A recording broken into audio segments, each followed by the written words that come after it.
The African Region Director of World Health Organization, Dr. Matshidiso Moeti, says Ghana's health sector could achieve remarkable success if health officials will work with passion and discipline. The legendary public health specialist was speaking during a tour of the Shai Osudoku District Hospital in Dodoa, a suburb of Accra. Joy News' Charity Emehel Bartels has been following the team and has come through with this report.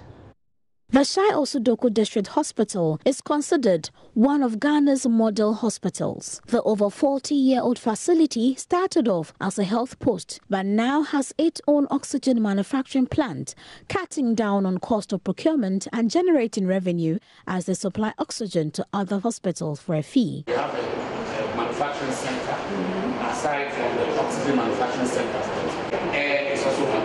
The medical superintendent here is Dr. Kennedy Brightson. He leads pregnant women on admission here, and this is how they welcomed the first WHO female African region director.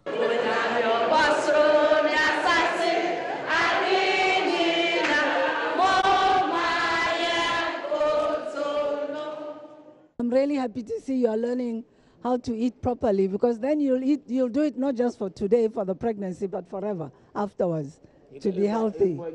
Okay, so I wish you all a happy pregnancy, a safe pregnancy, and happiness with your new people you are waiting for.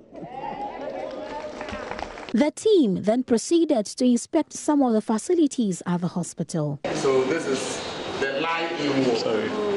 This is prenatal. We have bar wards in there. We have neonatal intensive care units, herbal medicine unit. We do herbal medicine. With challenges of the National Health Insurance Scheme and poverty in the area, Dr. Brightson tells me making this facility a model hospital did not come cheap. If I see a pregnant woman dying, my heart bleeds. There are numerous occasions where I have used my own car. I don't have an official vehicle. I have been driving my car all these years. I use my own car to pick bleeding patients from Mango Chonya, from the roads leading to Afienya. And I put her in my car. We were then at the old site. And I brought her to the hospital. Then we put in the medicines that will let the womb contract for long. I have the passion. I can't stand it to see women dying. You know, that is the point, and that is what has driven me to move the hospital from that level of 9,000 attendants in 2010 to 97,000 attendants in 2017. The Deputy Director General of the Ghana Health Service, Dr. Gloria Kwanzaa Asari, who was part of the team on tour, wants them to do more. We've had a very long day but very exciting tour of the Shai Osudoku district, and you have made us very proud as a region, as a district, as a facility, at the CHIPS compound, and as a country. This is the way we conduct our services. Things look very nice here, and we are happy to show them. Like everybody else, they also have some challenges, but we are all working on our challenges. We don't call them problems. So we are very happy and very proud of the work that you are doing, and we are urging you to work together with the district.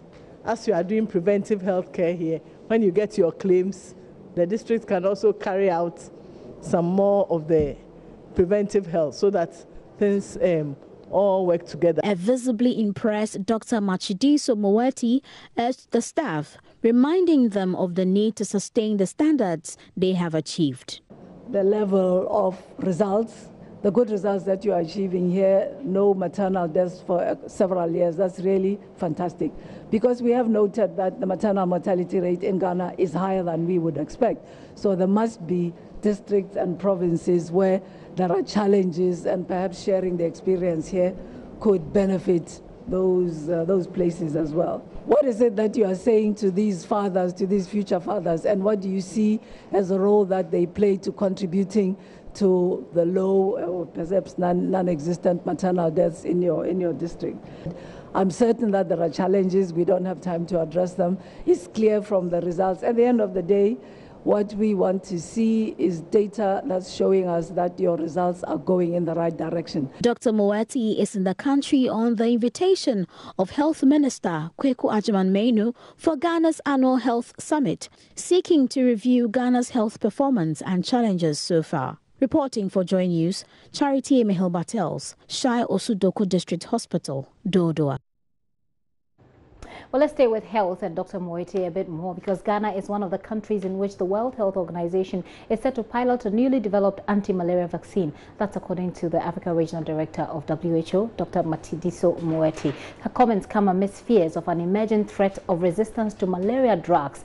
But Dr. Moeti says the threat of resistance has not been recorded in Ghana. Speaking at a media interaction in Accra yesterday, Dr. Moeti said what must be of utmost concern to Ghana is the increased capacity in diagnosing malaria, and to do so quickly. There is a risk of emerging resistance to the anti-malarial drugs that are commonly in use now, including here in Ghana, in Asia. Here in the African continent, including in Ghana, the anti-malarials that the government is providing are effective. There is not resistance emerging. What is very important is to ensure that there is early diagnosis of malaria. So when a child has a fever, it needs to be confirmed to be malaria quickly, and the government, with support from the program, from WHO, from the Global Fund in terms of financing, from the Rollback Malaria Partnership, are supporting the programs to have that capacity, to have that diagnostic capacity, to be able to confirm that this is malaria and to put the patient on treatment with these very effective malaria drugs that are available. And Ghana is one of the countries in which we are going to pilot test the use in the health system in general of a vaccine which has been developed, which is partially protective, but we think that's already good enough to be an additional tool in the armamentarium of tools that are fighting malaria. So we are starting a piloting of this project to see how the vaccine can be used, when it would be a good time to provide it to children, and how this works in the health system as it is organized, which I think will be a significant advance than in having more options about what we do to control malaria. Well, away from malaria, she's also been talking about tramadol and its reported abuse in Ghana. She says any hasty action which is not evidence-based could end up depriving people who genuinely need the pain relief drug. I have heard of this problem of abuse of this drug, and what I would say is that, of course, it then requires responses in several ways. First, letting young people know of the risks of abusing a medicine like this. And by the way, just to say that the abuse of such medicines might be starting to be a problem here in Ghana. One thing I would like to say is that I'm aware that we are not quite sure of the extent of this problem. So the first step to take would be to carry out studies, surveys that would enable the government to be aware how big a problem is this. And if it is a growing problem, certainly it needs some intervention. The first one being for young people to be aware, to know of the risks attendant to this type of abuse or misuse of a drug that has a particular purpose. And then secondly, the regulatory aspects of ensuring that having access to this medicine is not easy. It's not something that you can just walk into a shop or walk into a pharmacy and buy over the counter. I'm certain it's a drug that can only be acquired through prescription, so it also would be reaching out to pharmacists and those who are selling medicines, and also to physicians and those who are prescribing drugs, to emphasize the need for prudence and awareness of the potential abuse and the risk to young people of having easy access to this drug when it is not necessary. Dr. Moeti, thank you so much for answering our question. That WHO does has to be evidence-based. So first of all, there needs to be an understanding of the extent of this problem and an exploration of various ways, means of limiting the abuse of this medicine. I don't think scheduling as such would be the first response. This is a medicine that needs to be available for some purposes. So we need to ensure that we have a balanced approach, and that enables the medicine to be available for those who genuinely need it for illness, while at the same time guarding against and protecting against the free availability of such a drug so that it can be abused by those who don't need it. So that would be the WHO approach. Okay.